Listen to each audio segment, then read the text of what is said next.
Hey, welcome to another video. So today we're going to be going into the Clash of the Hive Gods. But before I begin, please be sure to like the video, subscribe to the channel, join the Sith Citadel Discord, link is in the description, and consider becoming a join member or sending a super thanks if you wish to further support the channel. Otherwise, let's jump straight into it. As the Guardians combated Xivu Arath's forces within the depths of Titan's oceans, they received word from the Hawthorn that there had been a development on Titan. A lucent Hive ship had delved deep into the waters beneath the new Pacific arcology, though for what purpose remains a mystery. Gathering a team, the Guardians brave the depths to reach the seafloor and the lucent ship, but lose contact with Sloane as it appears a mass ritual was being conducted at the site, disrupting communications. As they delved deeper into the methane sea to reach the Hive ship, the Guardians also collected calcified fragments that held the voice of Xivu Arath, who appeared to be journaling her tribulations since Oryx's death, towards her conquest of Tarbadal, and even Savathun's conversion to the light. After reaching the lucent ship and locating the ritual's center point, the Guardian discovered the calcified remains of Oryx himself, and the lucent Hive were attempting a brute force approach to resurrecting him with the light. The ritual is led by a former member of the Grasp of Nokris, Samura Nukor, now a light-bearer necromancer from the lucent brood, along with other former members of Oryx's court. Despite the lucent Hive's efforts, the Guardians slay Samura Unurkru and disrupted the ritual, preventing the attempted resurrection, but the revelation of such an attempt worried Sloane.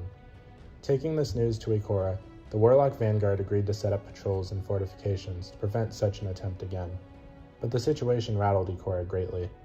She took further measures by placing Oryx's corpse within a secured Vanguard vault, much like with the Witch Queen's remains.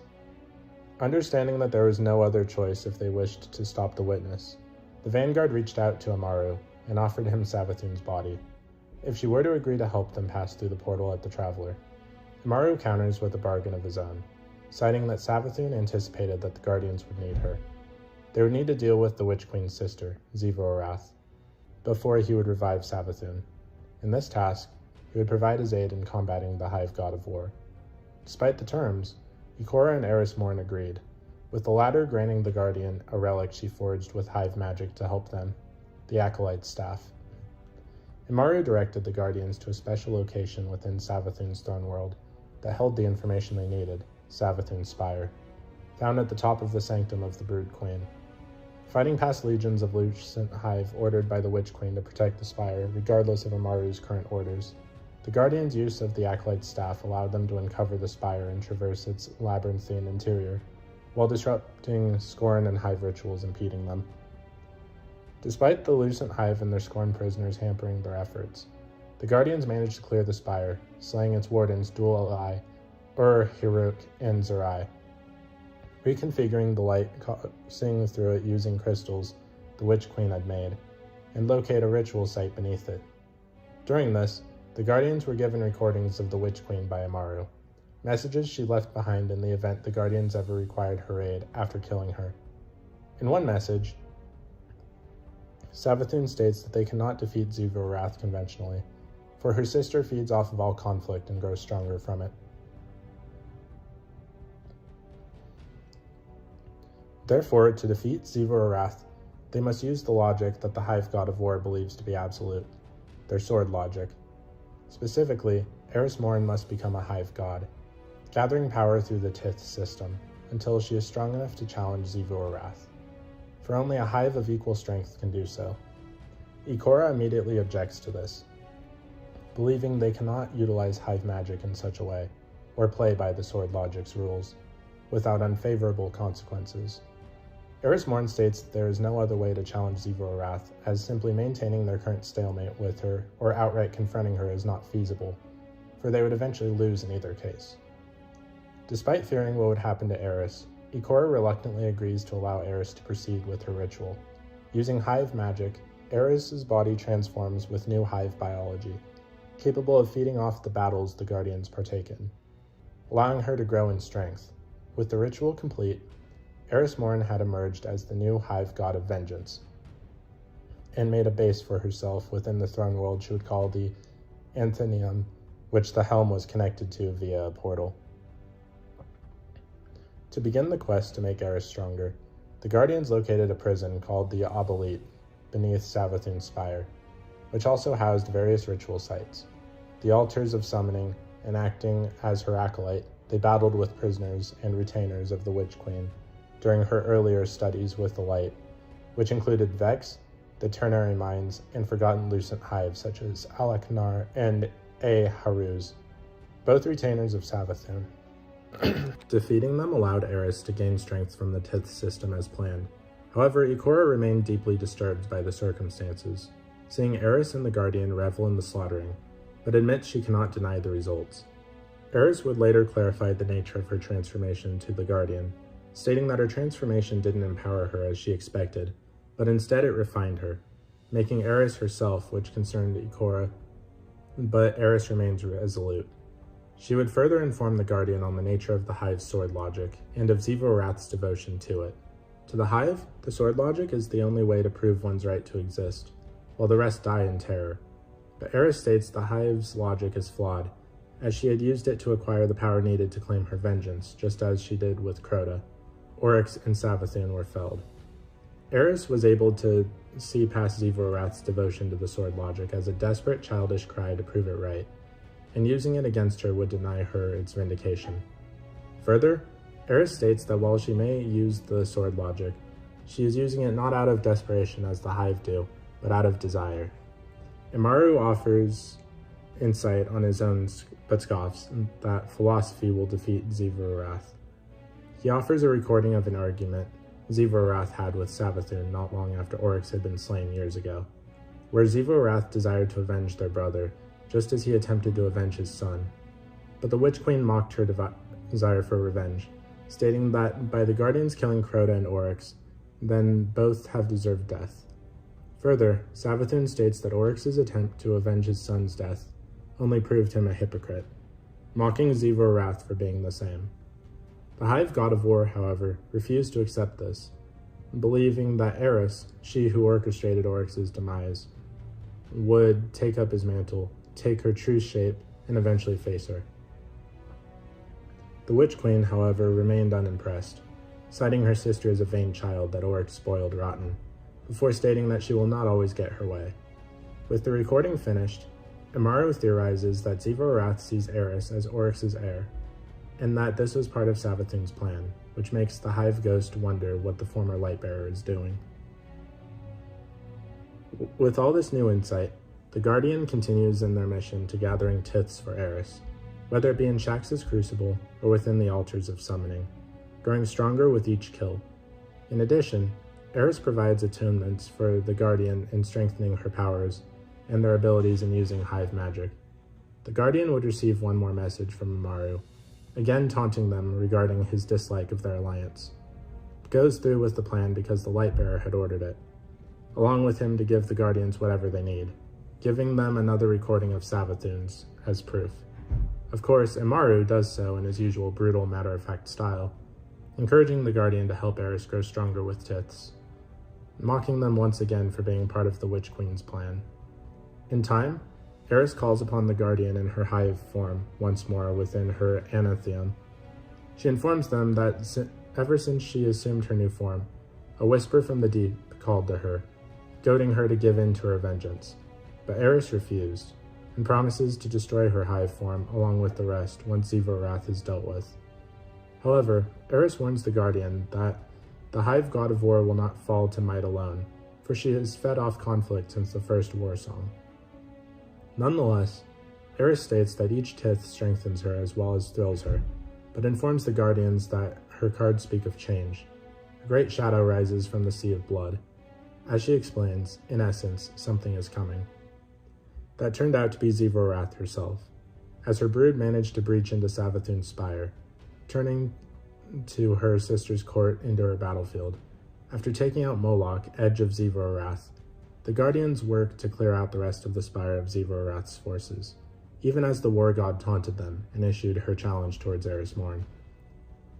As the Guardians ascended the spire, slaying any scorn before Zivo-Arath's brood could, the war god continued to taunt Eris, goading her to accept the sword logic as truth and face her as Hive. but Eris Morn refused to give in to Zevarath's words, before threatening her that once their clash is over, she will be free, leaving the Zevarath's worm to gnaw at her before she starves. Ikora claims that they must rethink their plan, but Eris states that they can't, for Zevarath's presence only proves its efficacy, and that while they cannot directly fight the Hive God of War, they can still hold the line against her until a guardian is found. As such, Eris Morn instructs the Guardians to return to the Obsolete to claim the tiths she needs before Zevarath claims them as spoils for her eternal war. Ikora once again voices her discomfort in their plan, but Eris Morn merely states that she doesn't have to. Immaru quickly makes contact with the Guardian to make haste in reaching his Lightbearer's Obsolete, citing that Zevarath breaching into Savathun's throne world wasn't part of the plan. Returning to the Witch Queen's Obsolete, entering into the altars of summoning, the Guardians already hear the voice of Zevarath herself, taunting them on how even warriors of the light honor the sword logic, claiming that her sister's spire and the altars is proof. At the altar of devotion, the Guardians managed to slay Dolox and Kaza, talons of Zevarath, before they could claim tiths for Zevarath. Fortunately, their deaths serve as more tiths for Eris, just the same which only leaves Zevarath incensed. As the Guardians neared the next altar, Zevarath summoned her best general, Leviathan Eater, Bane of the Ammonites, to face them. However, before the battle could proceed any further, the Leviathan Eater withdraws, leading Ikora to believe he was testing the Guardians' capabilities, but he would be back with reinforcements once Zevarath has been assembled. Ikora continues to have deep conversations about the plan and how it affects Eris, especially after learning of her newly forgotten bond with Asha. From her and Sloan, Ikora and the Guardian learned that Asha helps contain the energy of the tiths they collect for Eris. But if the ritual goes on for too long, then Eris will remain trapped as a hive, while Asha will become twisted into something horrible. With this knowledge, Ikora consults with Eris once more, who, while remaining resolute, is troubled that her covenant with Asha has led her to suffer pain and Eris gains power from it. Nonetheless, Eris refuses to let the ritual change her into something she is not. Further, Eris states to Ikora that, however regrettable, when she first invoked the worm gods in her ritual, Asha was the one who answered. As such, Eris states that the risk of the ritual is theirs to make. In time, Ikora reports regarding Eris's transformation, and covenant with Asha didn't sit well with those in the tower, herself included. Nonetheless, despite the doubts, Ikora still has faith in Eris, as despite what happened to Eris in Elise's timeline, who succumbed to despair and became corrupted by darkness, Eris now remains resolute, and has friends who support her. Within the throne world, Eris discovered a hidden location above Savathun's Obsolete, where the Mbaru engine is housed, the method where Savathun attempted to reinterpret her brother's logic. Much to Amaru's protests, the Guardians enter and partake in the Mbaru engine. Yet, despite the confusion the engine attempted to inflict, the Guardians managed to clear the trials. This led to Eris to hope that more of the Witch Queen's secrets will open to them.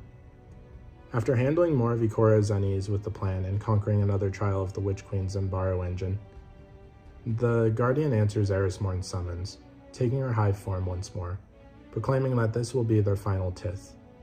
Eris Morn states that she has Ikora prepare something for the Vanguard vaults, for Transmat when the time is right, but when she will remind Savathun and Zevarath were once born as prey. Returning to the Obsolete, Immaru voices his fears that Zevarath began to summon the Leviathan Eater, proclaiming his intent to flee, but Eris Morn faces the Hive Ghost, to stay as the Guardian opens the way to the Altar of the Sword, where they challenge Zevarath's champion. Despite the Leviathan Eater's power and streams of Hive support, the Guardian manages to hold their own against him, forcing Zevarath to prepare a bombardment of the area. Using her Hive magic, Eris was able to create a barrier strong enough to withstand the bombardment, forcing the Leviathan Eater to charge, breaching the barrier. In one last clash, the Guardians managed to slay the Leviathan Eater, empowering Eris and preparing for her the last part of the plan. At the altar's center, Eris had Ikora transmit the item she requested, Savathun's body, for Immaru to resurrect. Immaru protests, citing that Zevor Wrath is still a threat, but Eris Morn orders him to proceed, as he will not get another chance. Agreeing, Immaru raises Savathun back from death, with the Witch Queen commenting on Eris's hive form, claiming that she had come out of her shell, but the hive god of vengeance merely replied that she would be the Witch Queen's ruin, slicing her throat, surprising all present. In that act, Eris gained power from Savathun's death, gaining all of the power she had accumulated since the last time she had died, before being separated from her worm, which was over a millennia ago. Combining that with the tiths that the Guardian had gathered, Eris had now become the most powerful hive god, surpassing even Zevor Wrath. Using her power, Eris Morn cast a spell that banished the hive god of war from her throne world, rendering her mortal and unable to draw strength from the tiths before fainting. Not long after completing her plan, Eris Morn, back in human form, informs the Guardians following the ritual. Savathun had kept her end of the bargain, by informing Ikora of the secret the Vanguard needs to pass through the temple upon the traveler. Further, as part of a peace offering, the Witch Queen was allowed to return to her throne world, but the Vanguard would not only be allowed to have the Vanguards continue to venture into her domain, but also take custody of Immaru, thereby allowing the Guardians to destroy her connection to the light, should they believe Savathun is endangering humanity. Ikora and Eris agreed to the terms, citing that while keeping both hive gods alive would be a risk, the Warlock Vanguard believes that the witness must be their priority. In addition, Ikora believes that, at least with Savathun, they have her connection to the light in the hands, and with Zevor Wrath, she is now rendered vulnerable after being banished from her throne world, thereby making her more open to being confronted. Further, the Guardians continue to partake in the altars of summoning with Ikora's permission, as doing so prevents Savathun from acquiring tiths, which would further her experiments, though the Witch Queen would continue to comment and taunt them on their efforts. Later on, though the Guardians completed all the trials of the Imbaru engine, they return after the Witch Queen mentioned something for them in it. Entering the engine and prevailing against the various puzzles and tricks in their path, the Guardians find what Savathun had left them, a pure Amakara egg. Believing the egg may have been from Riven's clutch, and that it was the Witch Queen's possession, leaves Ikora and Eris stunned, but begin to debate on what to do with it. Eris believes they should destroy the egg, due to her past experience with the Amakara, but Ikora believes they should bring it back to the Anthenium for study, believing that the wish-granting creature may be what the Vanguard needs to pass through the Witness's gateway. After some convincing, Eris agrees, but after the Guardian brings the egg back to the Anantheum to be secured, they recall a strange pattern on Savathun's wings after she had been resurrected. Bringing their findings to Eris, she concludes that the pattern is the wish they need, the one we would cherish, as Riven spoke of, knowing of the Amakara's notorious nature to twist and subvert the intention of the wishes they grant. Ikora gathers all available knowledge on them, and consults with the Wall of Wishes within the Dreaming City, wanting to ensure that the wish they make to save all of humanity will be fully complete. So what did you guys think of the Clash of the Hive Gods? Please let me know in the comments down below. If you haven't already, please be sure to like the video, subscribe to the channel, join the Sith Citadel Discord, links in the description, and consider becoming a join member or sending a super thanks if you wish to further support the channel. Otherwise, I'll see you in the next video.